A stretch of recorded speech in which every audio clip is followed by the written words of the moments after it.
The relentless snow fell like a shroud across the ancient forest, turning the world into a realm of ghostly silence. Each breath Einar drew formed small clouds that vanished into the biting air as he trudged through knee-deep drifts. His weathered hands gripped the worn handle of his battle axe, the weapon that had claimed countless lives, now serving as a walking staff against the treacherous terrain. The howling wind carried a sound that didn't belong, faint, almost imperceptible. He stopped, tilting his head. There it was again, a whimper. Too small to be an animal, too fragile to be anything but a child. Following the sound, Einar pushed aside snow-laden branches until he found the source. Half buried in white, a small form trembled violently. A child, no more than 6 winters, lay curled against the base of a gnarled pine tree. Her skin had taken on the blue pallor of approaching death, lips nearly purple, eyes fluttering between consciousness and the eternal sleep that winter brings to the unwary. Einar's breath caught in his throat. The tattered remains of her clothing bore the unmistakable patterns of the Njelsson clan, his sworn enemies, the same people who had slaughtered his brother 3 winters past, the same blood he had vowed to spill until the soil ran red with vengeance. Yet here lay one of them, helpless and innocent. The gods were cruel in their tests. The wind howled louder, as if Odin himself whispered in Einar's ear, watching his choice. Save this child and betray his oath of vengeance, or leave her to the mercy of winter and preserve his honor? His calloused fingers tightened around his axe as conflicting duties waged war within his chest. 24 hours earlier, the day had dawned gray under the lands of the Skjald clan. Einar had risen before the sun, as was his custom. At 33 winters, he had long ago abandoned the luxury of sleeping past first light. The small wooden cabin that stood apart from the main village suited his solitary nature. Inside, the embers from the previous night's fire still glowed faintly in the stone hearth. He stoked them methodically, adding kindling and then larger pieces of oak until flames danced once more. His movements were practiced, efficient, the routine of a man who had learned to depend only on himself. The single room contained only what he needed: a bed of furs, weapons hanging from pegs on the wall, wooden chests containing clothing and supplies, and the tools of survival. No decorations adorned the walls, save for a single carved wooden figure, a small boat with a sail, crafted by his brother Ragnar's hand before death took him. As he prepared a simple breakfast of dried meat and bread, Einar's thoughts drifted to the village council meeting from the night before. The elders had spoken of increased Njelsson activity near their hunting grounds. 3 winters had passed since the raid that had taken Ragnar from him, yet the hatred between the clans only grew stronger with each season. They encroach further each moon, Elder Tormund had warned, his ancient face creased with concern. Our scouts report their hunting parties venture closer to our northern borders. Einar had listened silently, the scar along his left cheek, a gift from a Njelsson blade, seeming to burn anew at the mention of their rivals. When asked his opinion, he had spoken plainly. Winter forces desperate men to desperate measures. We should double the border patrols. After finishing his meal, Einar gathered his weapons for the day's patrol. The heavy axe, his faithful companion through countless battles, hung at his belt. A hunting knife found its place in the sheath at his back. He pulled on layers of fur and wool against the biting cold, wrapping his cloak of wolf pelt around broad shoulders. The thick beard that covered the lower half of his face provided some protection against the elements, but nothing could truly shield against the penetrating cold of a northern winter. Outside, the village was stirring to life. Smoke rose from longhouses in thin columns that disappeared into the gray sky.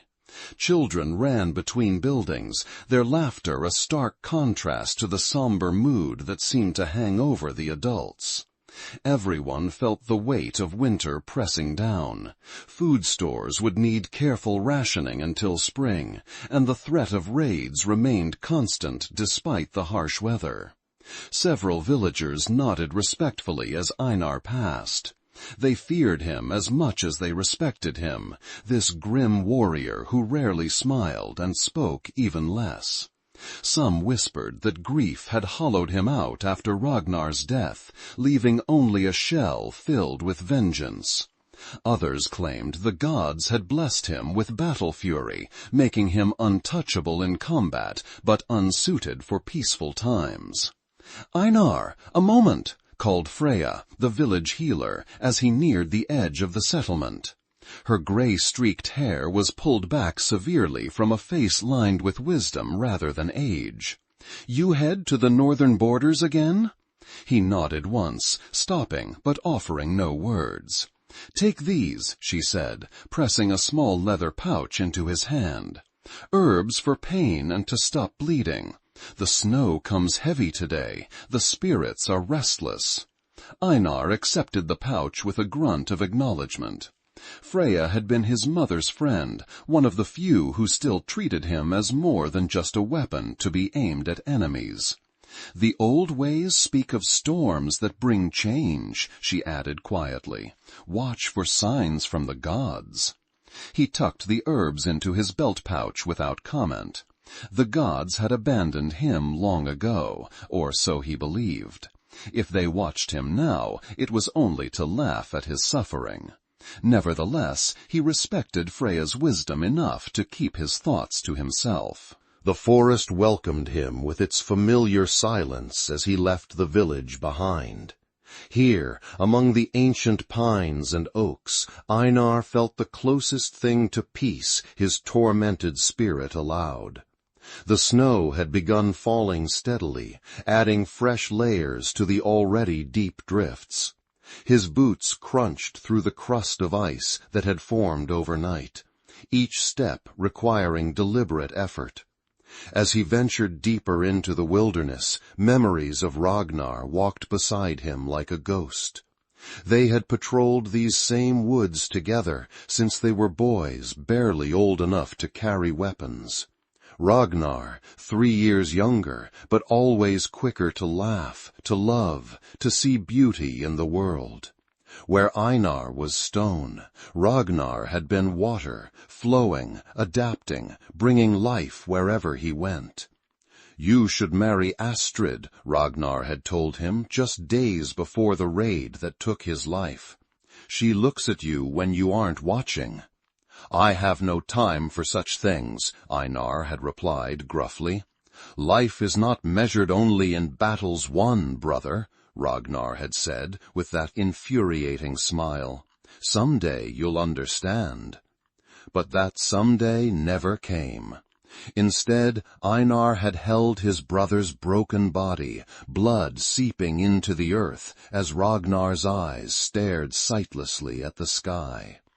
The Njálsson raiders had struck without warning, a dishonorable attack during what was supposed to be a peaceful hunting expedition. Einar had killed 4 of them, but the victory was ash in his mouth. Since that day, vengeance had been his only companion. The boundary stones marking the edge of Skjeld territory appeared through the falling snow. Einar checked for signs of trespassers, broken branches, footprints, anything out of place. The storm had covered most tracks, but his experienced eyes could still read the subtle language of the forest. Nothing seemed amiss, yet the tension in his shoulders refused to ease. Freya's words about restless spirits echoed in his mind.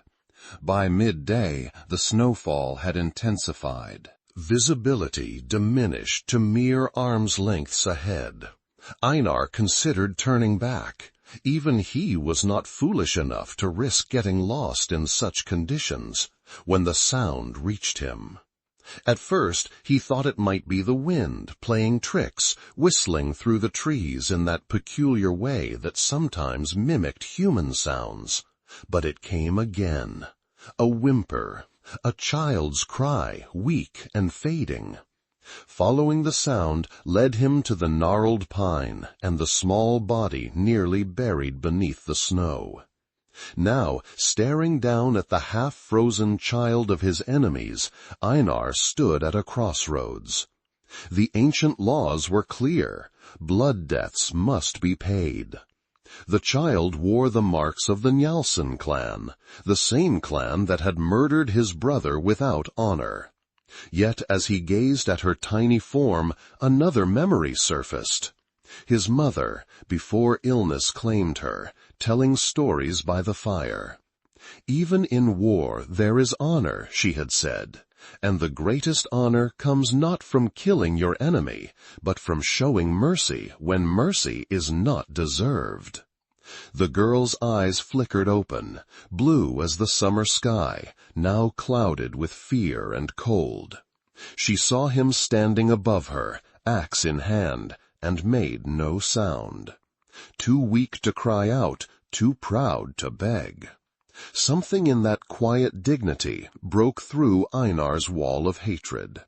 With a muttered curse that steamed in the frigid air, he sheathed his axe.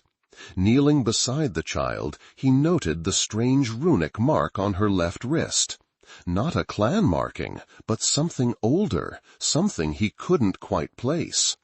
Questions would come later. For now, survival was all that mattered. "You will not die today, little one," he said gruffly, his voice rough from disuse. "Not by my hand, nor by Winter's." The child didn't respond, her eyes drifting closed again. Alarm shot through him. Sleep in such cold meant death. Moving quickly, Einar unwrapped his outer fur cloak and bundled the small body inside. She weighed almost nothing in his arms, a fragile bird with bones like twigs. Her skin felt like ice against his as he tucked her inside his tunic, against his chest, sharing what warmth he could. With his burden secured, Einar turned back toward his cabin. The village was too far in this storm, and bringing a Skjalddsson's child there would raise questions he wasn't prepared to answer. His isolated home would provide shelter until he decided what to do next. The journey back was arduous.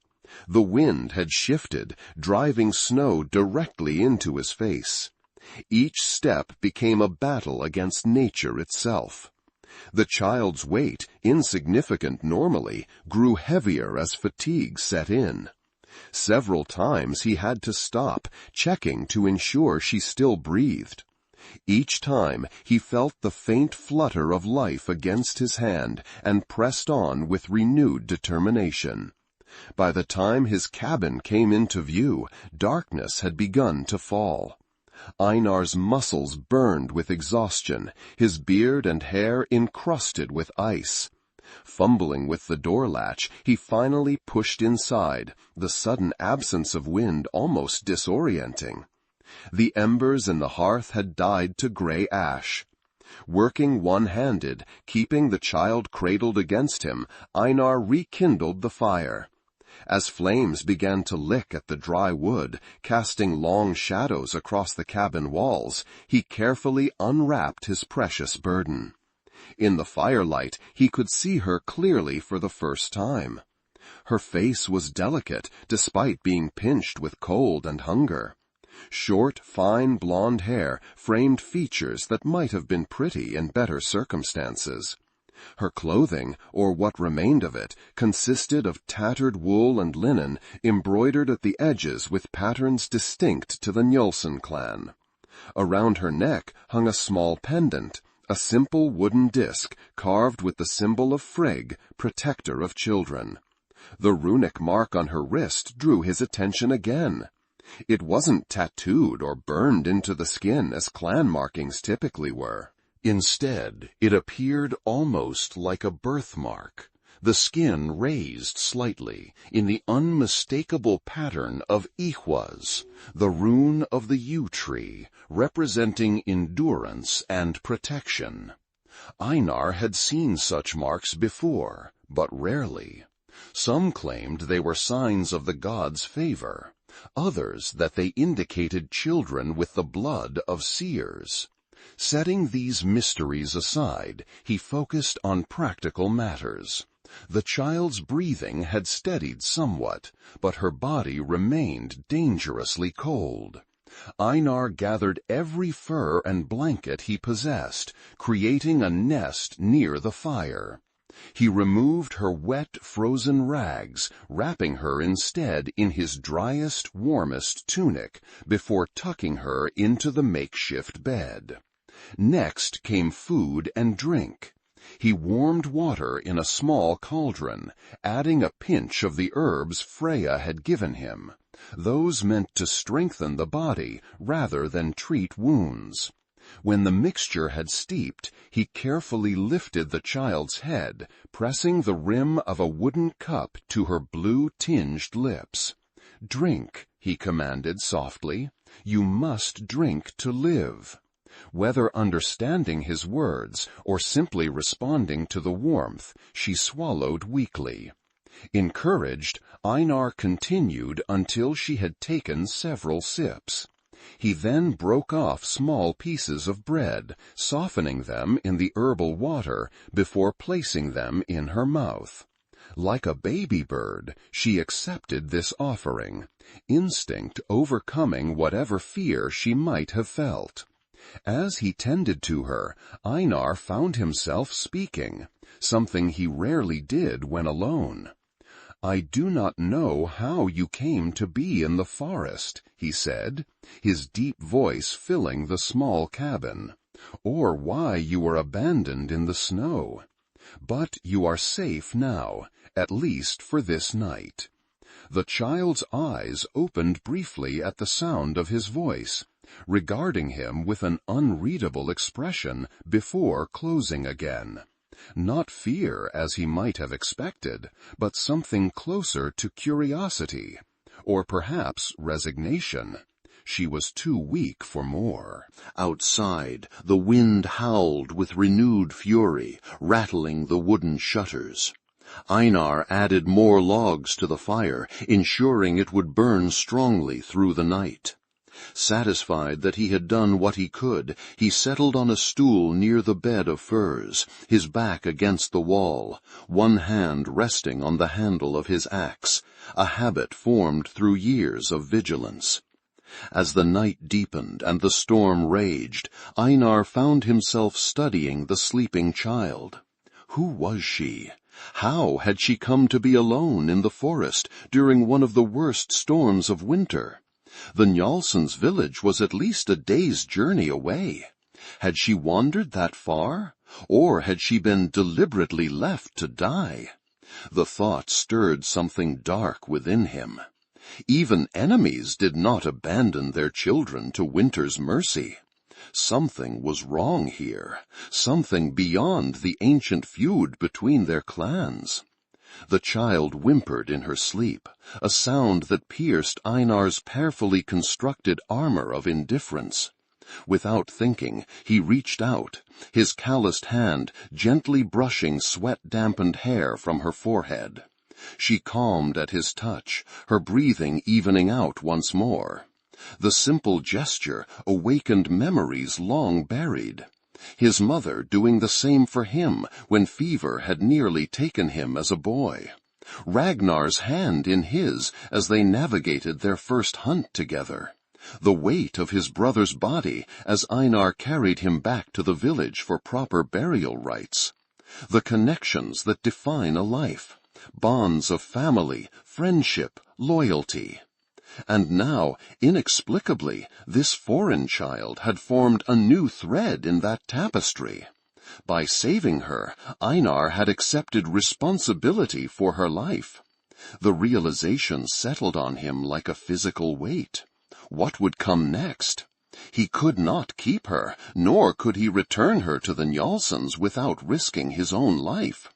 Yet abandoning her now seemed unthinkable. "The gods mock me," he muttered to the flames. "They place my enemy's child in my path, and make her innocent enough that I cannot ignore her." The fire crackled in response, shadows dancing across the sleeping child's face. Outside, the storm continued its assault, but inside, an unexpected peace had descended.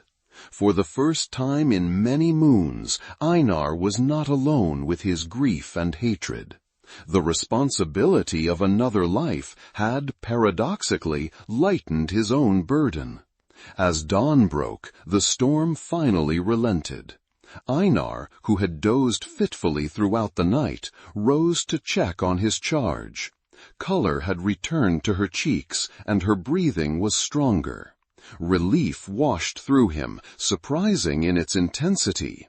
He built up the fire and prepared a simple porridge, adding honey, a rare luxury he'd been saving. When the food was ready, he gently roused the child. "You must eat," he said, keeping his voice low and even. The girl's eyes fluttered open, clearer now than they had been the day before. She regarded him warily, but made no attempt to flee. When he offered the wooden bowl of porridge, she took it with trembling hands. "Can you speak?" Einar asked, after she had eaten several spoonfuls. She hesitated, then nodded slightly. "What is your name?" Another pause, longer this time. Then, so quietly he almost missed it, "Sigrun." Sigrun. The name meant victory rune, or secret victory. A powerful name for such a small creature. Einar nodded, acknowledging her response without pressing further. Names had power, and she had granted him that small trust. "I am Einar," he offered in return. "You are safe here." Sigrun studied him with an intensity that belied her young age. Finally, she spoke again, her voice slightly stronger. "You are Skjald." Not a question, but a statement. She had recognized his clan markings, just as he had identified hers. Yes. Enemy. Again, a simple statement of fact, without fear or accusation. "Yes," Einar confirmed, seeing no reason to lie. "But not today. Today I am simply the one who found you in the snow." This seemed to satisfy her. She returned to her porridge, eating with more enthusiasm now. Einar busied himself with morning tasks, checking his supplies, cleaning his weapons, avoiding the questions that hung between them. He would need to decide soon what to do with her, but for now, recovery was the priority. As the morning progressed, Sigrun's strength visibly returned. She moved from the bed of furs to sit closer to the fire, watching Einar's movements with solemn eyes. When he approached to check her temperature, she no longer flinched away from his touch.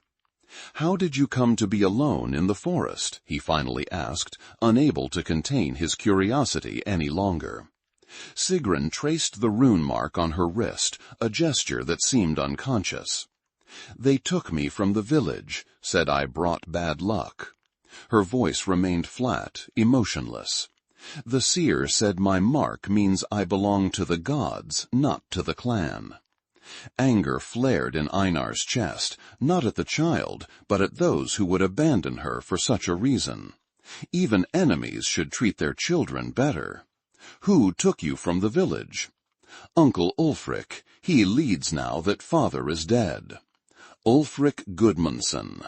The name struck Einar like a physical blow. The current leader of the Skjaldsson clan was well known to him, a ruthless warrior with a reputation for cruelty. It was Ulfric who had led the raid that killed Ragnar, Ulfric whose blood Einar had sworn to spill.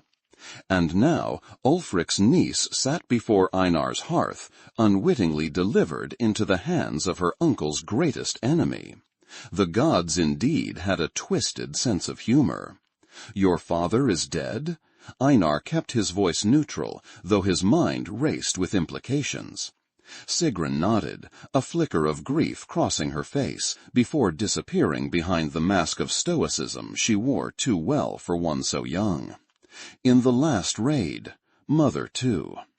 Another piece of the puzzle fell into place.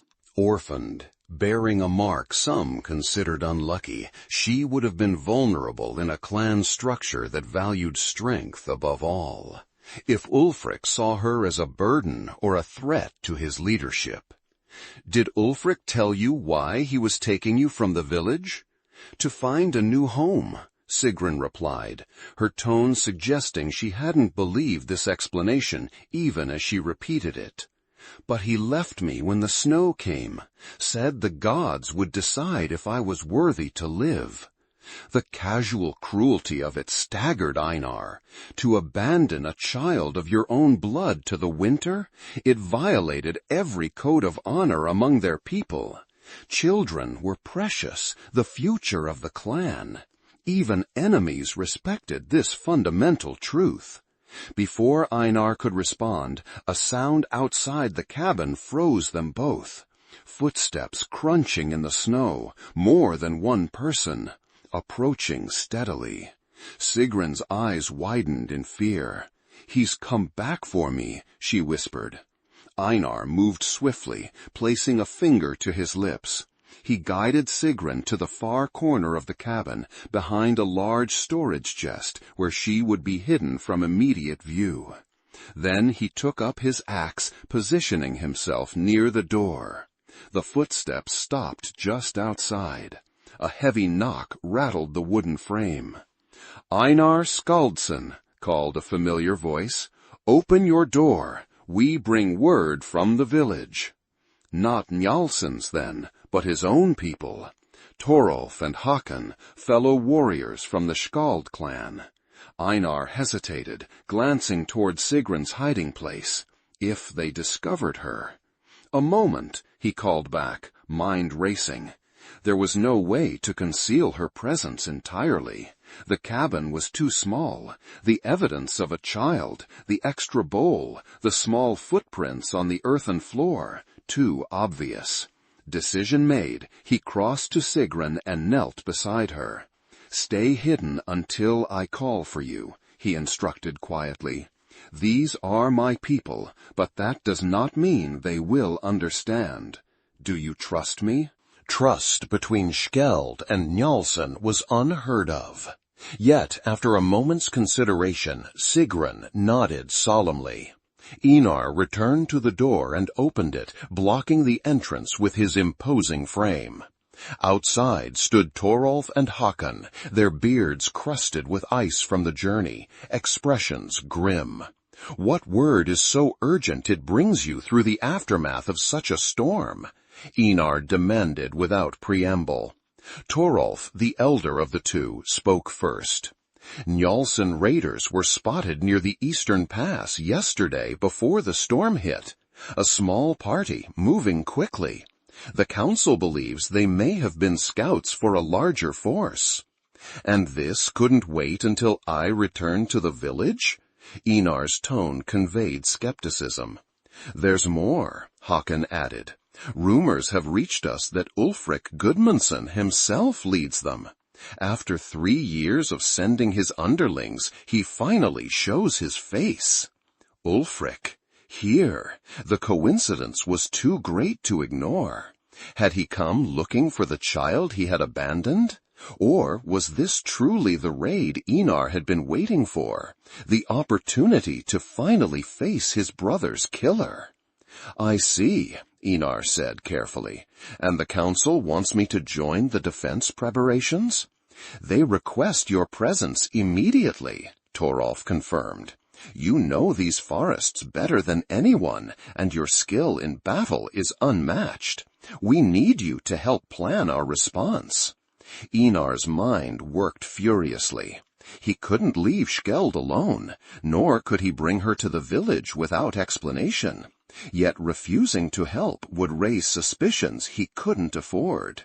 I will come, he decided, but not until midday. I must first complete my patrol of the northern border. Torolf frowned. The council meets at midday. They expected you to return with us now. Then they will have to begin without me, Einar replied firmly. I tracked strange signs yesterday before the storm forced me back. I must verify they were not Njálsson's scouts approaching from the north as well. The explanation was plausible enough. Hakon nodded in reluctant acceptance, but Torolf's eyes narrowed slightly. His gaze moved past Einar, scanning what little of the cabin interior was visible. "You seem distracted, Einar," Torolf observed. "Is there something you're not telling us?" Before Einar could answer, a small sound came from within the cabin, the scrape of the storage chest lid closing imperfectly. Torolf's hand moved to his sword hilt. "Who is with you?" he demanded. Einar made a split-second decision. "A survivor," he said, not quite lying. "Found half dead in the snow yesterday. I brought them here to recover." "A survivor?" Hakon repeated, suspicious. "From where? Our people are all accounted for." "I do not yet know," Einar replied. "They have been too weak to speak much." Torolf pushed forward, clearly intending to enter and see for himself. Einar stood his ground, not moving from the doorway. "This is my home, Torolf," he said quietly. "You do not enter without invitation." Tension crackled between them. Torolf was a respected warrior, but all knew that Einar was the deadlier fighter. After a tense moment, Torolf stepped back. "The council will want to know of this survivor," he said, "especially with Njálssons in our territory. Bring them with you when you come." "If they are strong enough," Einar agreed noncommittally. With visible reluctance, the two warriors departed. Einar watched until they disappeared into the trees before closing the door and securing it. When he turned, Sigrun stood in the center of the room, having emerged from her hiding place. "They will discover me," she said, with a child's direct perception. "And then they will kill me." "No," Einar said firmly. "I will not allow that." "Why?" The simple question carried the weight of their people's generations of hatred. "I am Njálsson. You are Skjald." Einar found himself without a ready answer. Why indeed was he protecting this child? Was it merely basic decency? Or something deeper? A recognition, perhaps, that the cycle of vengeance that had consumed his life offered no true satisfaction? "Because you are a child," he finally said, "and I am a warrior who has seen too much death." This was truth, if not the complete truth. Something about Sigrun had awakened a protective instinct he had thought long dead. Perhaps it was her courage, her dignity in the face of abandonment. Or perhaps it was the opportunity she represented, a chance to save one life instead of taking many. "We must leave," he continued, moving to gather essential supplies. "My people will return, and in greater numbers. We cannot be here when they do." "Where will we go?" Sigrun asked, watching as he packed dried meat, bread, and other necessities into a leather satchel. "There is a place," Einar said, thinking of the small cave he had discovered years ago while hunting. "A shelter in the eastern hills. Few know of it. We will be safe there until I decide what to do next." As he prepared for their departure, Einar was acutely aware that he was crossing a line from which there could be no return. By choosing to protect this child, the blood of his enemies, the niece of his sworn foe, he was betraying his clan, his oath of vengeance, everything that had defined his existence for the past 3 years. Yet as he helped Sigrun into a cloak he had cut down to fit her small frame, he felt no regret, only a strange sense of purpose that had been absent from his life for too long. "Are you afraid?" Sigrun asked suddenly, her blue eyes searching his face. "No," Einar answered, then reconsidered. "Yes," he admitted, "but not of what lies ahead. I fear what I have become these past years, and what I might yet become if I continue on that path." Sigrun seemed to consider this, her expression thoughtful beyond her years. Mother said, "Fear is not weakness if it teaches wisdom." The simple statement, delivered with a child's straightforward confidence, startled a brief laugh from Einar, the first in longer than he could remember. "Your mother sounds like she was a wise woman." "She was," Sigrun agreed, a flash of grief crossing her features before being carefully tucked away. "Uncle Ulfric said wisdom is for those too weak to fight. That's why he didn't listen to her." Einar's jaw tightened at the mention of Ulfric again. What kind of leader dismissed wisdom as weakness? The kind, he supposed, who would abandon his own niece to die in the snow. "Your uncle is wrong," he said firmly. "The strongest warriors I have known were also the wisest. They knew when to fight and when to show mercy. Like Ragnar, who had always sought peaceful solutions first, who had died because he believed in honor even when dealing with those who had none." The memory of his brother's face, peaceful even in death, rose unbidden in Einar's mind. With their meager supplies gathered, Einar helped Sigrun into the warmest clothing he could provide, layers of wool and fur that swallowed her small frame. He wrapped his spare cloak around her, securing it with a leather belt cinched tight to keep out the cold. "Stay close to me," he instructed, as they prepared to leave. "The journey will not be easy, but it is necessary." Sigrun nodded, her face set in determined lines. She slipped her small hand into his as they stepped out into the blinding white world beyond the cabin door. The gesture, so simple and trusting, sent an unexpected wave of emotion through Einar's chest.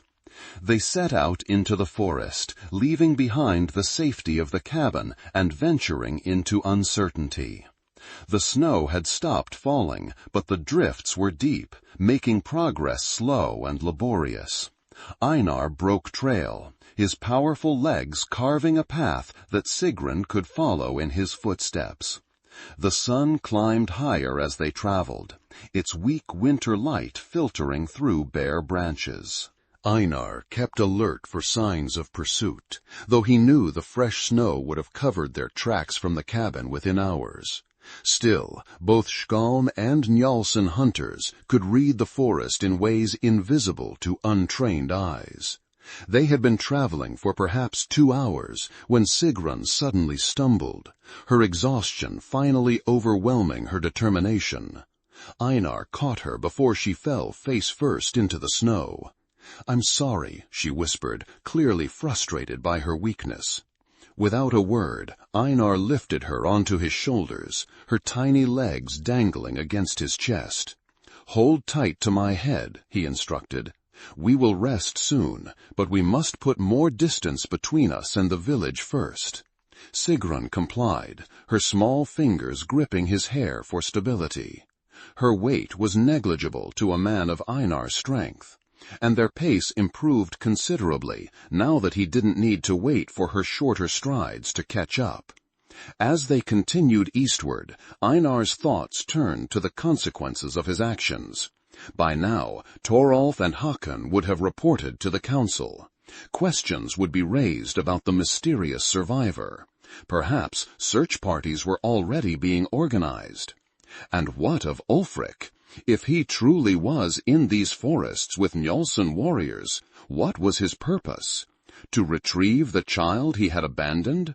Or something more sinister? The question swirled in Einar's mind like the snowflakes that occasionally fell from overloaded branches above. No clear answers emerged, only the certainty that he had committed himself to a path that would likely end in confrontation, with his own people, with the Njálssons, or both. Yet despite these grim prospects, Einar felt more alive than he had in years. The weight of the child on his shoulders was a tangible reminder of purpose, of responsibility to something beyond vengeance. For the first time since Ragnar's death, he was acting rather than merely reacting to the wound of loss. By midday, they reached a small stream, partially frozen, but still flowing beneath a shield of ice. Einar helped Sigrun down from his shoulders and found a fallen log, cleared of snow, where they could rest. "Eat," he said, offering her bread and dried meat from his pack. "We still have far to go." As they shared the simple meal, Einar studied their surroundings. The eastern hills rose before them, their slopes dense with pine and fir that would provide better cover than the more open deciduous forest they had been traversing. The cave he sought lay perhaps another 2 hours' journey ahead, assuming they maintained their current pace. "Will your people come after us?" Sigrun asked between bites, her gaze following his as he scanned the forest. "Yes," Einar answered truthfully. "They will want to know why I have hidden you and why I did not attend the council meeting." "And my uncle, will he come too?" Einar considered this. "If he is truly in these forests, then yes, I believe he will, though I doubt it is concern for your welfare that drives him." Sigrun nodded, accepting this harsh assessment without visible emotion. "He wants the mark," she said, touching her wrist where the rune stood out against her pale skin. "The seer said it holds power. Uncle Ulfric doesn't like power he cannot control." This revelation added yet another layer to the already complex situation. If Ulfric believed the child possessed some power or significance because of her birthmark, it explained both why he might have initially abandoned her, testing whether she would survive, perhaps, as proof of divine favor, and why he might now be searching for her. "Has the mark ever shown any special properties?" Einar asked carefully, unsure how to phrase the question to a child. Sigrun shrugged. "Sometimes I dream things before they happen. Mother said not to tell anyone, but the seer found out anyway." Her expression darkened. That's when the trouble started. Dreams of prophecy were rare but not unheard of.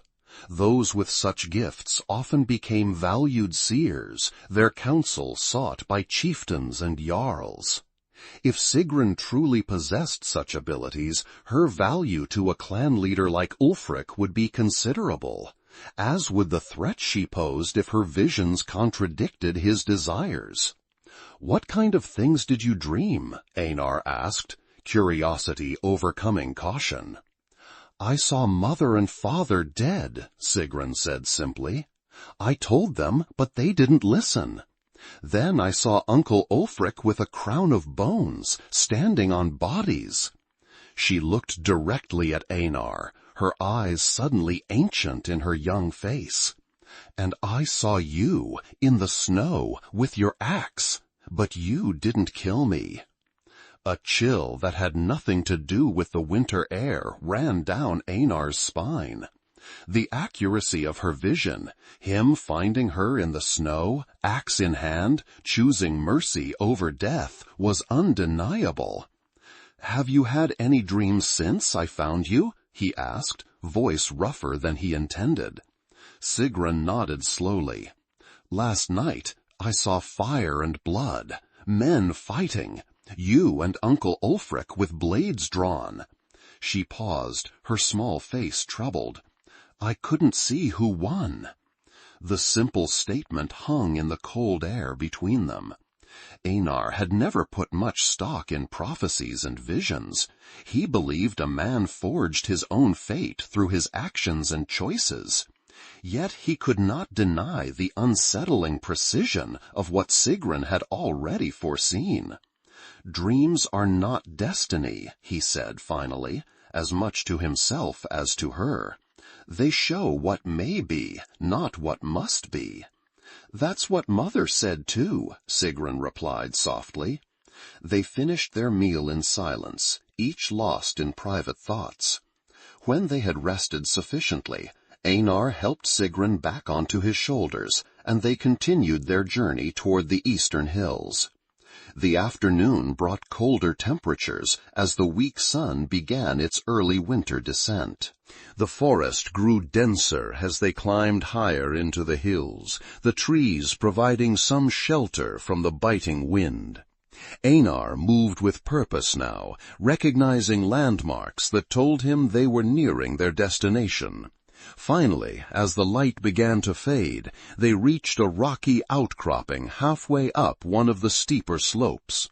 Concealed behind a stand of ancient pines was the narrow entrance to the cave Einar had remembered, barely visible unless one knew exactly where to look.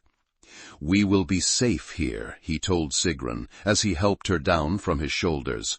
"The entrance is small, but the cave opens wider inside, and it will shelter us from the cold." Indeed, as they ducked through the low entrance, the temperature noticeably improved. The cave extended perhaps 20 paces into the hillside, its ceiling high enough for Einar to stand upright in most places. Years ago, he had used this place as a hunting shelter, and he was pleased to see the stone ring for a fire still intact near the center of the space. "It smells like animals," Sigrun observed, wrinkling her nose slightly. "Bears sometimes use it during winter," Einar acknowledged, examining the floor for signs of recent occupation.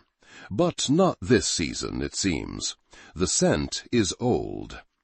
He set about making the cave habitable, gathering dry branches from the protected undersides of nearby pines for a fire. Sigrun helped as best she could, collecting smaller twigs and arranging them as Einar directed. Her willingness to work, to contribute, despite her exhaustion, impressed him. Once the fire was lit, casting warm light and shifting shadows across the stone walls, Einar unpacked the remaining supplies. Their food would last perhaps 3 days if carefully rationed. Water they could get from melted snow. Beyond that, decisions would need to be made that he was not yet prepared to face. As night fell outside, bringing with it a bone-deep cold that even the thickest furs could barely ward off, Einar and Sigrun huddled near the fire. He had created a bed of pine boughs covered with his cloak, and she sat wrapped in the remaining blanket, her small face serious in the flickering light. "Will you tell me about your brother?" she asked suddenly, surprising him. "The one my people killed." Einar stiffened, unprepared for the direct question. "How do you know about that?" "I heard the men who came to your cabin. They said you hate Skjaldsson because of your brother." Sigrun's gaze was steady, unafraid. "Is that why you should have killed me, but didn't?" The child's perception was unsettling. Einar stared into the fire, watching the flames dance and wondering how to answer. Finally, he decided on the truth. "His name was Ragnar," he began, the words coming slowly at first. "He was younger than me by 3 winters, but wiser in many ways. Where I saw only enemies and battles to be won, he saw people and possibilities for peace.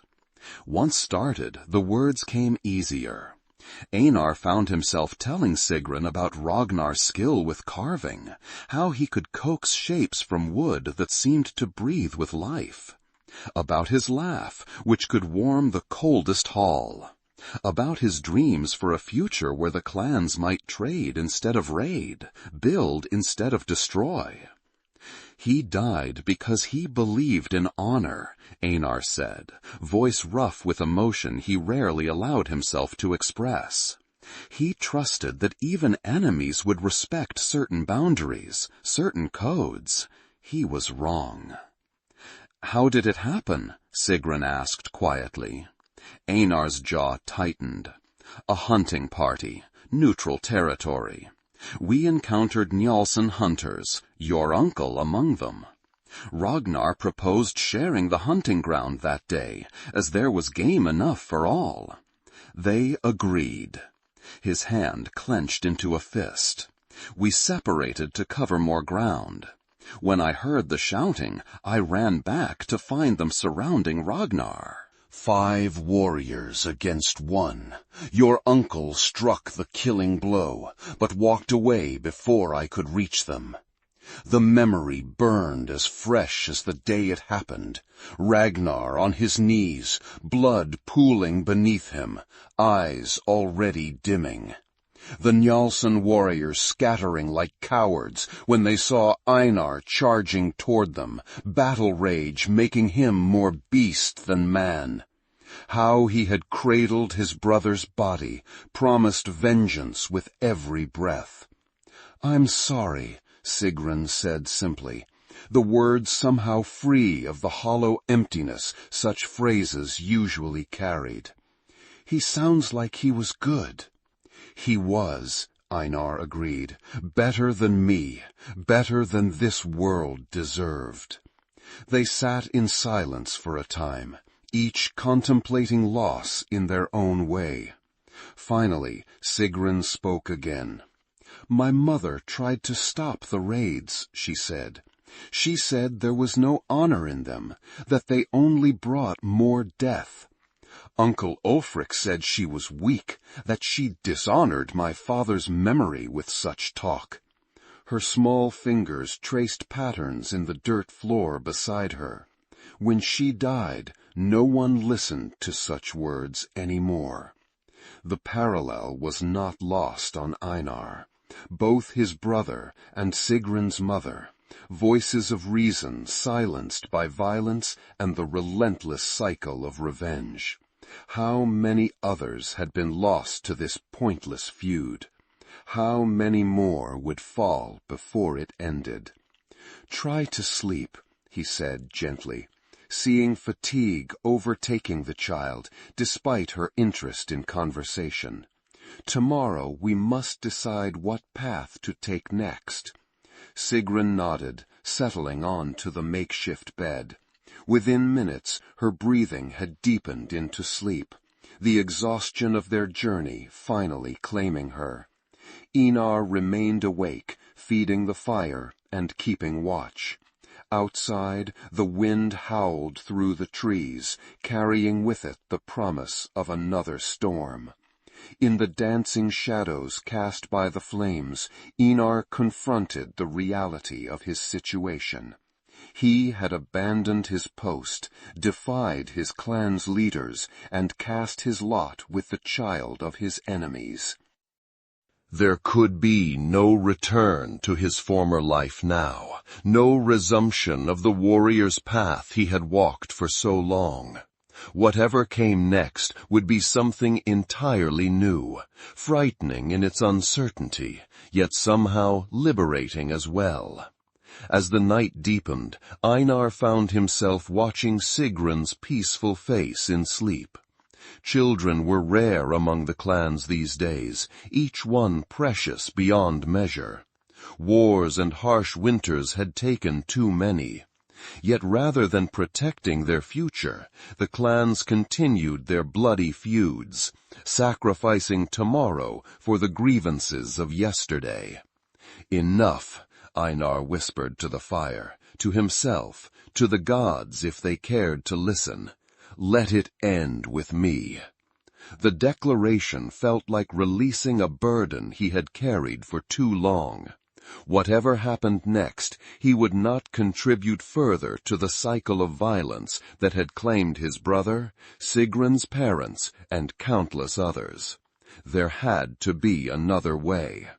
With this resolution settled in his heart, Einar allowed himself to drift into a light sleep, one hand still resting on his axe, ears attuned to any sound that might signal danger approaching their sanctuary. Dawn broke with ominous silence. The storm Einar had sensed approaching had arrived during the night, blanketing the world outside in fresh snow and deadening all sound. He rose stiffly, adding wood to the fire before moving to the cave entrance to assess their situation. What he saw made his blood run cold. In the pristine white landscape below, dark figures moved. At least a dozen warriors, spread out in search formation.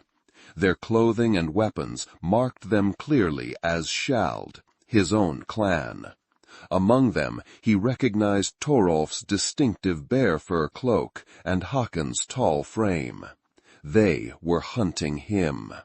Einar withdrew into the cave, mind racing. The search party was still some distance away, working methodically up the hillside. They had not yet found the trail leading to the cave, but it was only a matter of time. Skilled trackers would eventually notice the subtle signs of passage, even through fresh snow. Sigrun stirred on her bed of pine boughs, blinking sleepily in the firelight.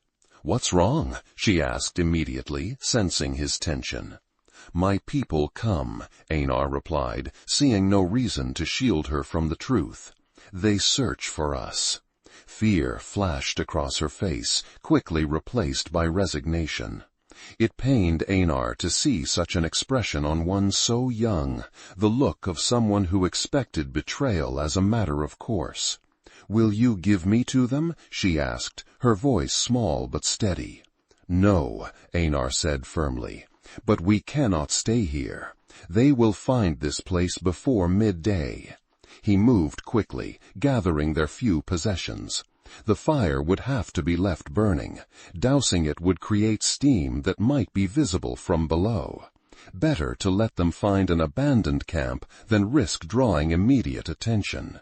"Where will we go?" Sigrun asked, helping to pack what little they had brought. Einar hesitated. East would take them further from Skjald territory, but deeper into the wilderness, with no shelter beyond what they could improvise. North led to the high mountains, impassable in winter. South or west would eventually bring them back toward one village or another. Skjald or Njálsson, both equally dangerous now. Before he could answer, a sound from outside froze them both. Voices closer than expected. The search party had split up, with some warriors advancing more rapidly up the slope. They had perhaps minutes before discovery. "There is a way," Einar said suddenly, remembering a narrow ravine that cut through the eastern side of the hill. "But we must move quickly and silently. Can you do that?" Sigrun nodded, her face solemn. Einar helped her into her cloak and shouldered their pack. Then, crouching low, they slipped out of the cave's entrance and into the biting cold of morning. Rather than heading downhill, where the search party would easily spot them, Einar led Sigrun upward, staying within the cover of the dense pines. The snow was deep, making each step an effort. But the trees had caught much of the fresh fall on their branches, leaving slightly less accumulation on the ground beneath. They had covered perhaps 100 paces when shouts erupted below. The search party had found the cave. Einar quickened their pace, half carrying Sigrun when the snow became too deep for her short legs. They crested the hill's ridge just as warriors emerged from the cave entrance far below, pointing in various directions as they organized their continued search. On the eastern side of the ridge, the land fell away more steeply. The ravine Einar sought was visible now. A narrow cut through the hillside, its bottom obscured by snow and shadows. It would be treacherous going, but the dense brush and fallen trees that choked the ravine would make pursuit difficult. "We must hurry," Einar urged, guiding Sigrun toward the ravine's edge. "They will check the high ground next." As they began their careful descent into the ravine, using tree roots and rocks as handholds, a new sound reached them, horns blowing, but not from the direction of the Skjald search party. These came from further east, their deep tones echoing across the snow-covered landscape. Njálsson's war horns. Einar cursed under his breath. They were now caught between two forces, Skjald's behind, Njálsson's ahead. The ravine might still offer escape if they could navigate it quickly enough. But where would they go once they reached the bottom? Both clans would be scouring the forests. "My uncle," Sigrun whispered, recognizing the horns as well. "He's come for me." The certainty in her voice sent a chill through Einar that had nothing to do with the winter cold. "How can you be sure?" "I dreamed it," she replied simply, "last night." I saw him leading warriors through the snow, following a trail only he could see. Another of her visions, apparently coming true before their eyes. Einar's skepticism regarding such things was rapidly eroding in the face of evidence he could not deny. They continued their descent, moving as quickly as safety allowed. The ravine grew narrower, its sides steeper, forcing them to climb over fallen trees and navigate around ice-covered boulders. Progress was painfully slow, each moment bringing the pursuing warriors closer. Halfway down, disaster struck.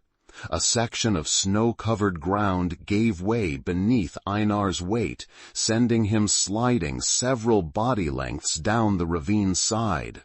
He managed to catch himself against a tree trunk, avoiding a more serious fall.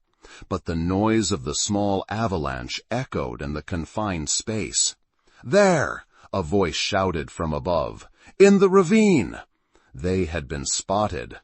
Einar scrambled back to Sigrun, who had pressed herself against the ravine wall when he fell. "We must run now," he told her, scooping her into his arms. "Hold tight." With the child clinging to his neck, Einar abandoned caution for speed. He half ran, half slid down the remainder of the ravine, using his body to shield Sigrun from branches and rocks. Behind them he could hear the sounds of pursuit, warriors calling to each other as they followed their trail. They reached the bottom of the ravine as the first arrows whistled past, thudding into snow and wood nearby. Einar ducked behind a large boulder, setting Sigrun down beside him. "Stay low," he instructed, unslinging his axe from his back. The familiar weight of the weapon brought a grim comfort. If it came to fighting, he would sell their lives dearly. But which enemy would reach them first? The Skjalds descending the ravine behind them, or the Njálssons whose horn calls grew ever closer from the east? The question was answered moments later as dark figures appeared among the trees ahead. Warriors in the distinctive leather armor of the Njálsson clan, moving with the practiced stealth of hunters. At their center walked a taller figure, his black hair pulled back in a severe style, his face marked by the scars of past battles. On his right arm gleamed a metal bracer engraved with runes of protection and victory. Ulfric Gudmundsson had indeed come for his niece. Einar pulled Sigrun closer, his mind racing through options that grew more limited by the second. Behind them, the Skjalds warriors would emerge from the ravine at any moment. Ahead, Ulfric and his men advanced steadily. There was nowhere left to run. "Einar Skjaldsson!" Ulfric's voice rang out across the snow-covered ground between them. I see you there, hiding like a fox in its den. Show yourself." Sigrun trembled against Einar's side, her earlier courage faltering in the face of her uncle's arrival. "Don't let him take me," she whispered. "Please." The plea hardened Einar's resolve.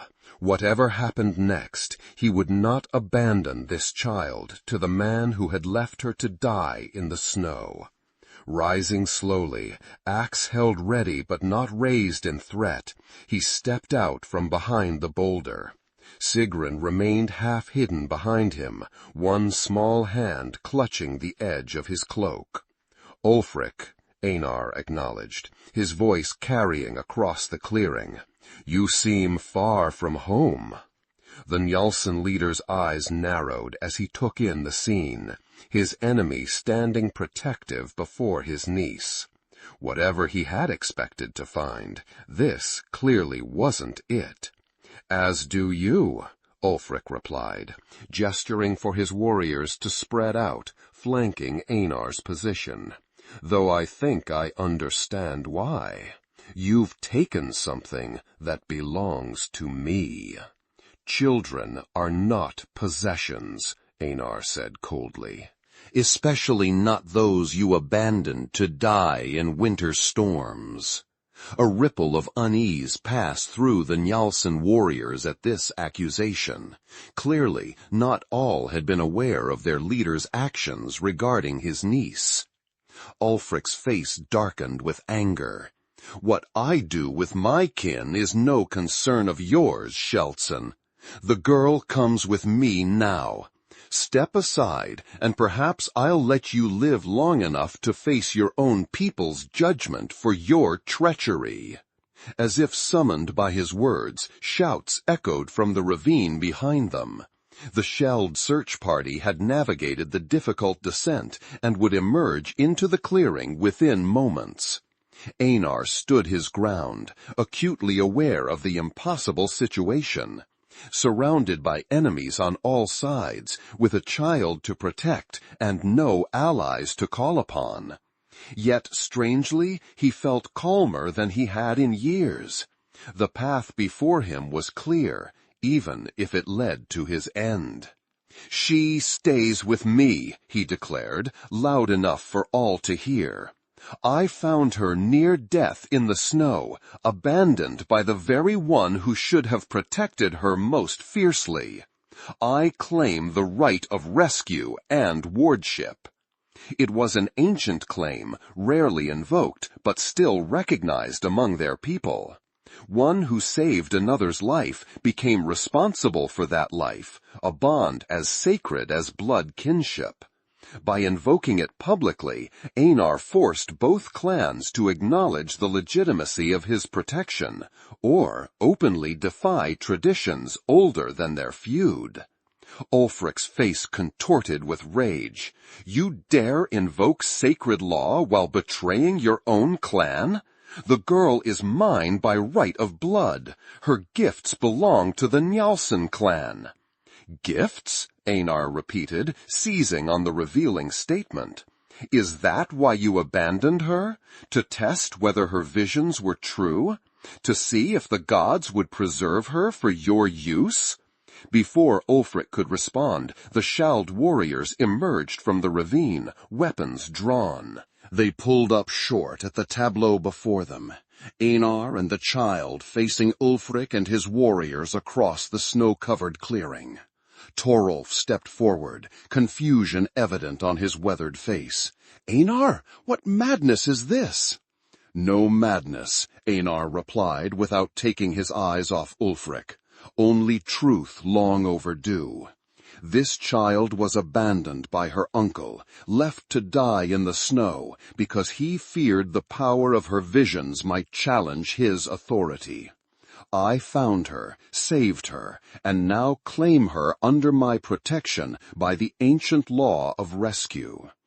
Murmurs spread through both groups of warriors. Such abandonment was a grievous violation of clan law and honor.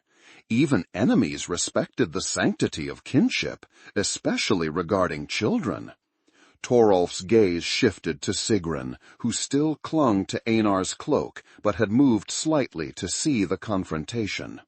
"Is this true, child? Did your uncle leave you to die?" Before Sigrun could answer, Ulfric snarled. "The word of a frightened child means nothing. She wanders in her mind, sees things that aren't there. I merely sought to protect my clan from her dangerous delusions." "My mother wasn't deluded," Sigrun's clear voice suddenly rang out. She stepped from behind Einar, facing her uncle with surprising steadiness. "She saw what was in your heart? That's why you killed her and my father, not the Skjalds, you." The accusation hung in the air like a physical thing. Ulfric's warriors exchanged uneasy glances, some backing away slightly from their leader. Even among hardened men accustomed to violence, the murder of one's own kin was an unforgivable sin. "Lies!" Ulfric shouted, but his voice held a note of desperation now. "The girl spins tales to save herself." "Then why did you come in such force to retrieve one small child?" Einar challenged. "What are you so afraid she might reveal?" The standoff teetered on a knife's edge.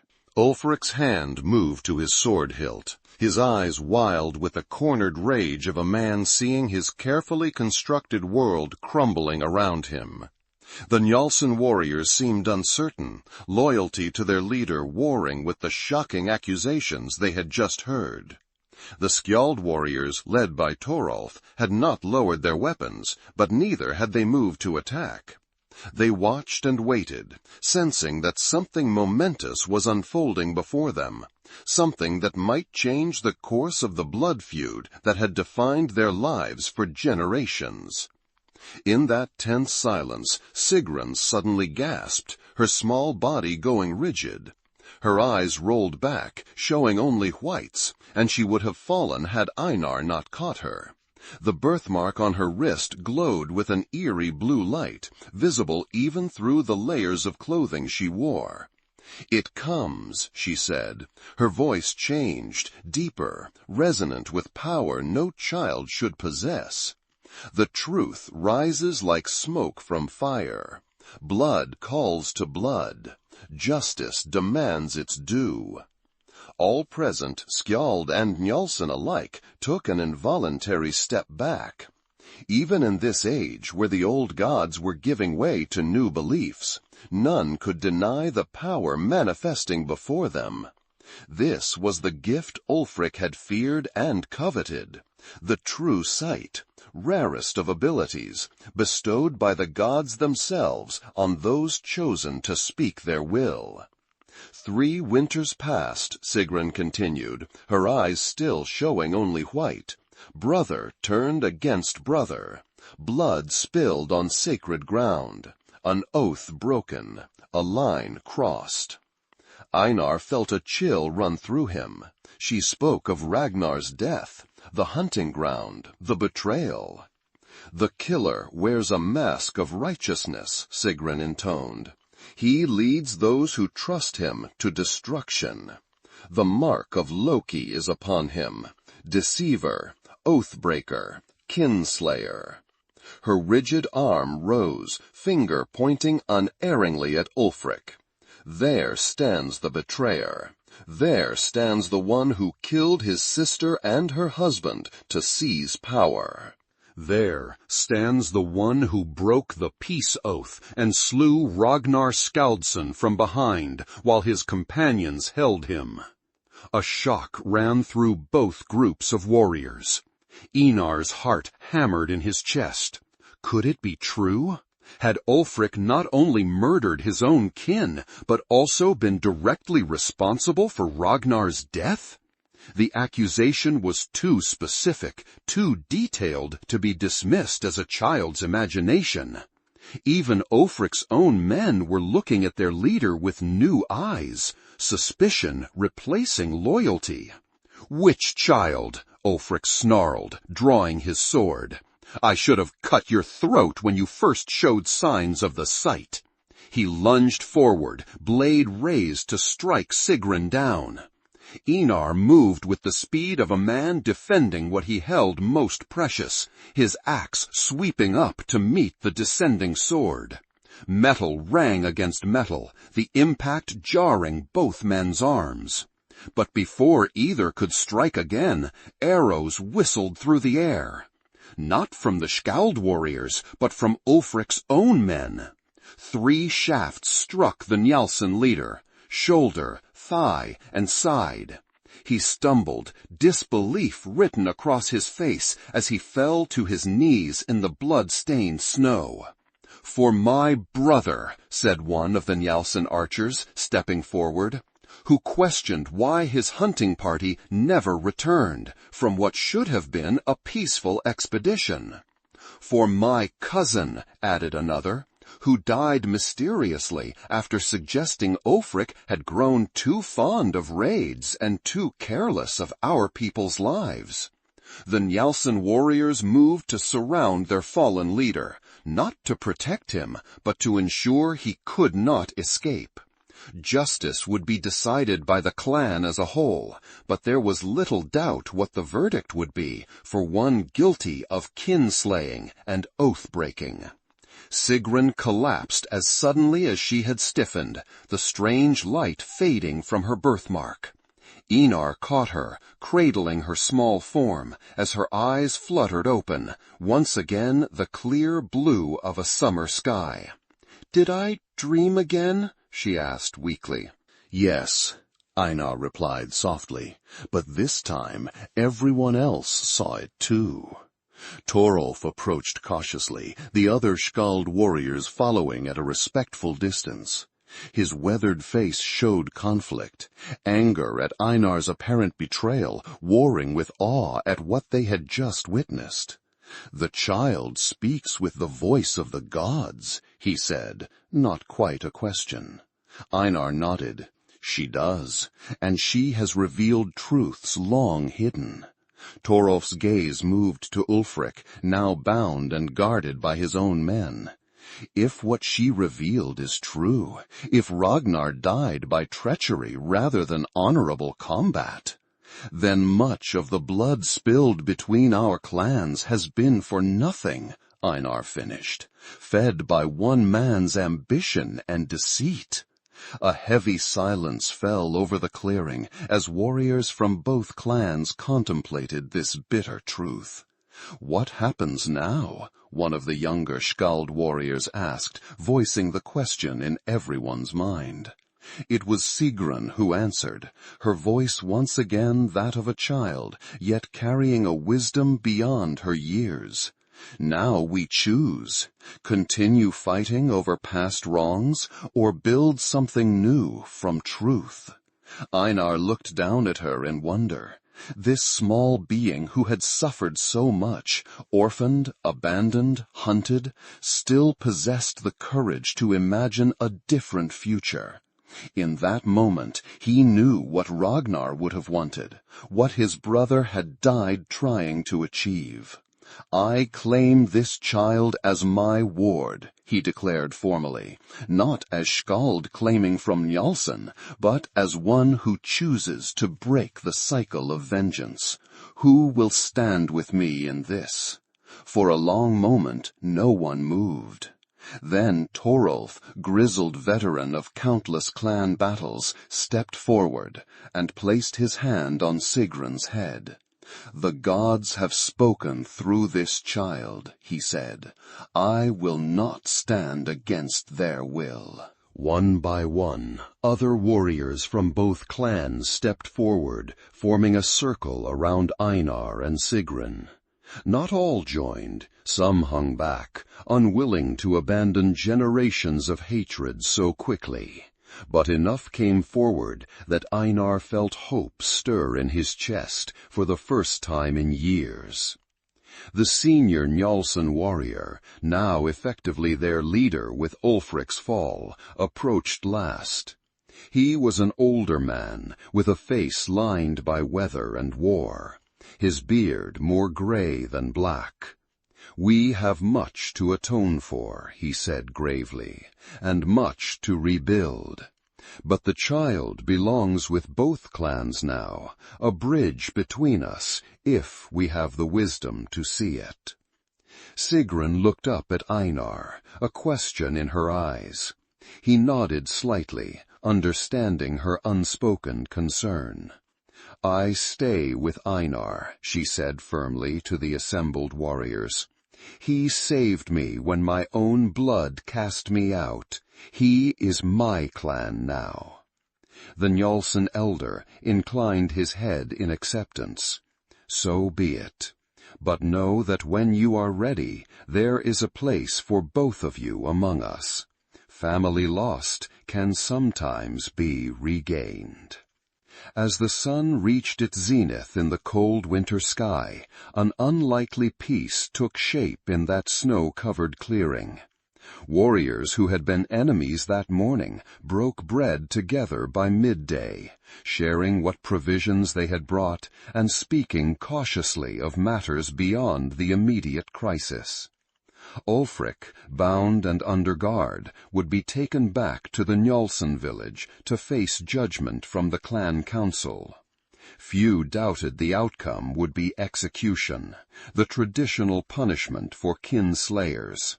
But his death would not spark another cycle of revenge. Instead, it would mark an end to the deceptions that had driven the feud to new heights of brutality.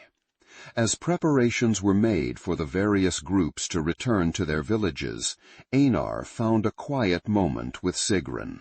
They sat on a fallen log at the edge of the clearing, watching as Skjald and Njálsson warriors cautiously mingled, centuries of enmity beginning to thaw like ice under spring's sun. "What will happen to me now?" Sigrun asked, her small face solemn. "You will come home with me," Einar replied simply, "to my cabin in the forest. It's not much, but it can be made comfortable for a child. And then?" Her perception, as always, cut straight to the heart of matters. Einar considered this. The future, which had seemed so predetermined for so long, an endless cycle of vengeance and battle, now stretched before him full of unexpected possibilities. "Then we begin again," he said, "not as Skjald and Njálsson, but as simply Einar and Sigrun. We learn to live without hatred driving our every choice. We honor those we've lost by building something worthy of their memory." Skjald nodded, apparently satisfied with this answer. After a moment, her small hand slipped into his much larger one, a gesture of trust that meant more to Einar than any battle victory ever had. "I saw this too," she said quietly. "In my dreams, you and me, and a new path through the snow." Einar squeezed her hand gently. "Then your dreams show true things indeed, little seer, and I am grateful they led you to my path, even through such suffering." As the day waned and the separate groups prepared to depart, Njálsson's feast with their prisoner, Skjald's west with news of the revelations, Einar and Sigrun stood apart, watching. They would follow the Skjald party back toward the village, but Einar knew their journey was really just beginning. The child who had been lost in the snow had found not just shelter, but a protector, a guardian who would defend her with his life if necessary. And Einar, who had been lost in a different way, adrift in a sea of hatred and vengeance, had found something he had thought forever beyond his reach: redemption. That night, as they sat before the fire in Einar's cabin, Sigrun already half asleep against his side, he reflected on how quickly life could change course. 3 days ago, he had been a man consumed by vengeance, seeing the world only through the lens of past wrongs. Now he was guardian to a child with the gift of prophecy, potential peacemaker between ancient enemies, builder of a future yet unwritten. "The gods work in strange ways," he murmured to the dancing flames. Beside him, Sigrun stirred slightly. "Not strange," she mumbled sleepily. "Just hard to see until we're ready." Einar smiled, the expression still feeling foreign on his face after so long, and gently stroked her hair. "Sleep now, little seer. Tomorrow is soon enough to begin our new story." As winter's grip slowly loosened over the following weeks, something remarkable took shape in the forests and hills where Skjald and Njálsson territories met. Warriors who had spent lifetimes raiding each other's lands began instead to trade, cautiously at first, then with growing confidence. Hunting parties that once would have fought to the death now nodded in respectful acknowledgment when their paths crossed, sometimes even sharing information about game movements or weather conditions. At the center of this fragile peace stood an unlikely pair. The fierce warrior who had once sworn vengeance against all Njálssons, and the small girl whose visions had revealed truths long buried. They moved between the clans, neither fully belonging to either, yet somehow bridging the ancient divide through their very existence. Einar's cabin, once a place of solitary brooding, gradually transformed. A smaller bed appeared in one corner, crafted with surprising gentleness by hands more accustomed to wielding weapons. Dried flowers hung from the rafters, Sigrun's collecting, adding unexpected color to the austere space. A table now held not just weapons for cleaning, but also carved wooden animals, gifts from villagers who had come to see the child seer as something of a good luck charm. The runic birthmark on Sigrun's wrist occasionally still glowed with that eerie blue light, bringing visions that helped both clans avoid disaster. A spring flood predicted in time to move livestock. An early frost that would have destroyed crops had preparations not been made. But more often she was simply a child, learning to read runes under Freya's tutelage, playing with the few other children who lived nearby, following Einar through the forest as he taught her the skills of survival. And Einar, who had forgotten how to exist without hatred fueling his every action, learned slowly to live for something beyond vengeance. The process was not always easy. There were nights when memories of Ragnar's death still haunted his dreams, days when the sight of certain Njálsson warriors made his hand instinctively reach for his axe. But each time, the sight of Sigrun's trusting face reminded him of the choice he had made that winter day, to protect rather than destroy, to build rather than tear down. "You smile more now," Sigrun observed one evening as they sat outside the cabin watching the sunset paint the sky in shades of orange and purple. Einar looked down at her, this strange, solemn child who had somehow become the center of his world. "Do I?" She nodded decisively. "Mother said you can tell a person's true self by what makes them smile. Before, you only smiled when planning battles or talking about enemies. Now you smile at flowers and birds and stories." The simple observation struck Einar with unexpected force. She was right, of course. Somewhere along the way, the ice around his heart had begun to thaw, allowing him to find joy in small things that once would have seemed insignificant. "Your mother sounds like she was very wise," he said. "She was," Sigrun agreed. "She would have liked you, I think, even though you were enemies."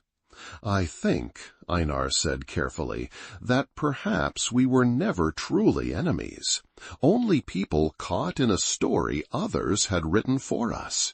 Now we write our own." Sigrun considered this, her young face thoughtful in the fading light.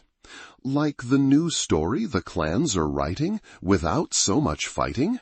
"Yes, exactly like that." The peace that had begun in that snow-covered clearing was still fragile, still tested by old grievances and misunderstandings. But it held, nurtured by those on both sides who had grown weary of burying their sons and brothers. The execution of Ulfric for his crimes had brought closure rather than new conflict, his deceptions exposed and repudiated by his own clan. In the village council meetings, which Einar now attended regularly despite his continued preference for his forest cabin, plans were being made for the first formal peace gathering between the clans since anyone could remember. It would take place at midsummer, on neutral ground, with representatives from both Skjald and Njálsson participating in games, feasts, and ceremonies meant to forge stronger bonds. Some objected, of course. Generations of hatred could not be erased in a single season. But more supported the initiative than opposed it, especially among the younger warriors who saw opportunity in peace that endless raiding could never provide. And through it all, the unlikely father and daughter, bonded not by blood, but by choice, by rescue, by a shared vision of something better, continued their quiet life in the forest cabin, a living example of what could be built from the ashes of conflict. On the morning of the midsummer gathering, Einar woke before dawn, as was still his habit. He moved quietly through the cabin, careful not to wake Sigrun, who slept soundly in her bed, one arm curled around the carved wooden fox that had become her favorite companion. Outside, the forest was alive with early summer abundance, birds calling, new leaves rustling in the gentle breeze, wildflowers dotting the clearing around the cabin. Einar stood for a moment, breathing deeply of the sweet air, allowing himself to fully experience the peace of the moment. His gaze fell on the small marker he had erected near the edge of the clearing, a simple stone pillar carved with Ragnar's name and the symbols of his life. Not a burial mound, for his brother's body rested in the village cemetery, but a place of remembrance, here where Einar now made his true home. "You would be proud, I think," he said softly to the marker. "This peace we're building, it's what you always wanted, what you died trying to achieve." The stone offered no response, of course, but Einar felt a weight lift from his shoulders nonetheless. For the first time since Ragnar's death, he could think of his brother without the accompanying surge of rage and grief that had for so long been his constant companions. "Saying goodbye?" Sigrun's voice came from behind him. She stood in the cabin doorway, already dressed in her finest clothes for the gathering, her blonde hair neatly braided in the style Freya had taught her. "No," Einar replied thoughtfully, "not goodbye, just making peace." Sigrun nodded, as if this made perfect sense, coming to stand beside him before the marker. "I talk to my parents sometimes, too," she confided. "Not their bodies, because I don't know where those are, but their spirits. I think they hear me." "I'm sure they do," Einar said, "and I'm sure they're proud of the strength you've shown." They stood together in companionable silence as the sun rose fully above the trees, bathing the clearing in golden light. Then, by unspoken agreement, they turned and began their journey toward the gathering place where both clans would meet in peace for the first time in living memory. As they walked the familiar forest path, Einar reflected on the strange, winding route that had brought them to this point. A warrior consumed by vengeance, a child lost in the snow, ancient enemies forced to see each other as human beings rather than faceless foes. It was not the story he would have chosen for himself 3 winters ago, but he found he wouldn't change it now even if he could. The gathering place came into view, a large meadow where preparations had been underway for days. Colorful banners marked the boundaries, fluttering in the summer breeze. Tables laden with food and drink stretched beneath shade trees. In the center, a great bonfire had been built, ready to be lit when night fell. Already, people from both clans mingled cautiously, centuries of enmity giving way gradually to curiosity and cautious optimism. Children, less burdened by the weight of history, played together without concern for clan markings or ancient feuds. As Einar and Sigrun approached, conversations paused, heads turned. The warrior and the seer child had become symbols of this new peace, their unlikely bond a tangible reminder of what was possible when old hatreds were set aside. Torolf, now chief elder of the Skjald Council, came forward to greet them. "We waited for your arrival before beginning the formal ceremonies," he said. "It seemed right that those who sparked this change should be present to witness it take root." Einar nodded in acknowledgement, still uncomfortable with the attention, but accepting its necessity. Beside him, Sigrun stood straight and solemn, her small hand firmly in his larger one. From the Njálsson side came their new leader, the elder who had first acknowledged Sigrun's right to stay with Einar. He carried a ceremonial drinking horn filled with mead, offering it first to Einar in a gesture of respect and reconciliation. "To new beginnings," he said simply. Einar accepted the horn, taking a ritual sip before passing it back. "To remembering the past without being chained by it," he replied. The formal ceremonies began, speeches from elders, symbolic exchanges of gifts, competitions of skill that channeled the warrior spirit into displays rather than deadly combat. Throughout it all, Einar remained aware of Sigrun beside him, her presence a constant reminder of why this peace mattered. As the day waned and the great bonfire was lit, casting its warm glow over the gathered clans, Einar found a moment of quiet reflection. Looking across the meadow at faces that had once been enemies but might now become friends, he felt something he had almost forgotten how to experience: hope. Not the fragile hope of a desperate man, but the steady, grounded hope of one who has seen the worst life can offer and chosen to build something better from its ruins. Sigrun, who had been playing with children from both clans, returned to his side as the stars began to appear in the darkening sky. Her face glowed with happiness, a normal child, for this moment at least, unburdened by visions or the weight of clan politics. "Are you glad we came?" she asked, leaning comfortably against his side. Einar wrapped an arm around her shoulders, this child who was not his by blood, but had somehow become his in every way that mattered. "Yes," he said simply, "I am glad." They stayed that way, watching as the fire reached toward the stars, its light bringing warmth and illumination to all it touched. Around them, the tentative sounds of peace filled the night. Laughter, music, the murmur of conversations between people discovering common ground where once they had seen only differences.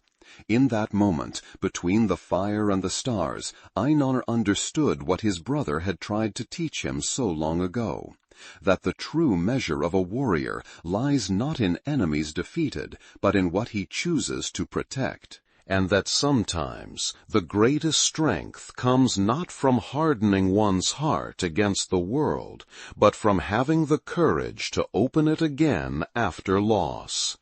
As the night deepened and the celebration continued around them, Einar and Sigrun remained together, former enemies transformed by compassion and choice into family.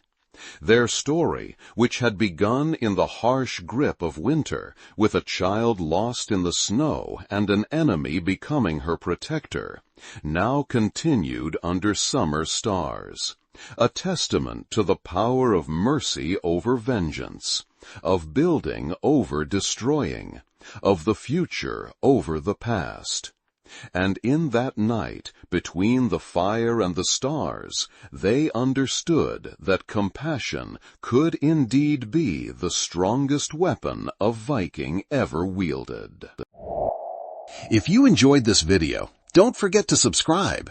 We're just getting started and we really need your support. And may the gods grant you a legendary life.